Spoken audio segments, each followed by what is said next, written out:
Hi friends, నేను మీ కృష్ణ. మీరు చూస్తున్నారు credential YouTube channel. Friends, ITI third phase యొక్క రిజల్ట్ ఎప్పుడు అనేది చాలామంది అయితే కామెంట్స్లో అడుగుతున్నారు. సో వాళ్ళ కోసం అయితే ఈ వీడియో చేస్తున్నాను. థర్డ్ ఫేజ్ యొక్క ఆన్లైన్ రిజిస్ట్రేషన్ వెబ్ ఆప్షన్స్ అనేది అప్లికేషన్ డేట్ పెంచడం వల్ల మనకైతే రిజల్ట్ అనేది లేట్ అవ్వడం జరుగుతుంది.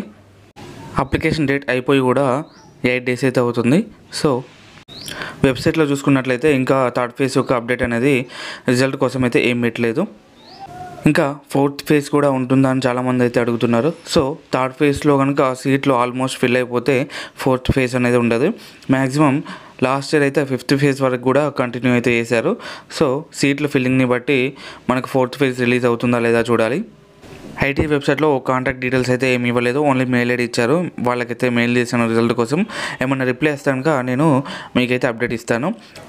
ChatGPTలో కూడా నేను ఐటీ రిజల్ట్ కోసం అయితే సెర్చ్ చేయడం జరిగింది. సో ఇది 6 వెబ్సైట్లను అయితే సెర్చ్ చేసి రిజల్ట్ October 2nd వీక్ అని ఇచ్చింది. సో అంత లాంగ్ అయితే ఉండదు, ఎందుకంటే ఇప్పటికే ఫస్ట్ ఫేజ్ సెకండ్ ఫేజ్ వాళ్ళు కాలేజ్ ఎప్పుడు స్టార్ట్ అవుతుందా అని చూస్తున్నారు.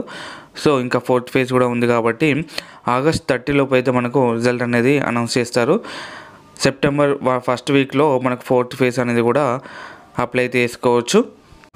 సో సీట్ వచ్చిన వాళ్ళు వచ్చే వాళ్ళు అయితే ముందుగా డాక్యుమెంట్స్ అయితే అన్నీ రెడీ చేసుకోండి. Aadhaar card, 10th memo, caste, income, అదేవిధంగా బోనఫైడ్స్, టీసీ, పాస్ ఫోటోస్, అదేవిధంగా కాలేజ్ ఫీజు ప్రైవేట్ వాళ్ళైతే 16,500 అయితే అడ్మిషన్ అప్పుడు పే చేయాల్సి ఉంటుంది. Thank you for watching.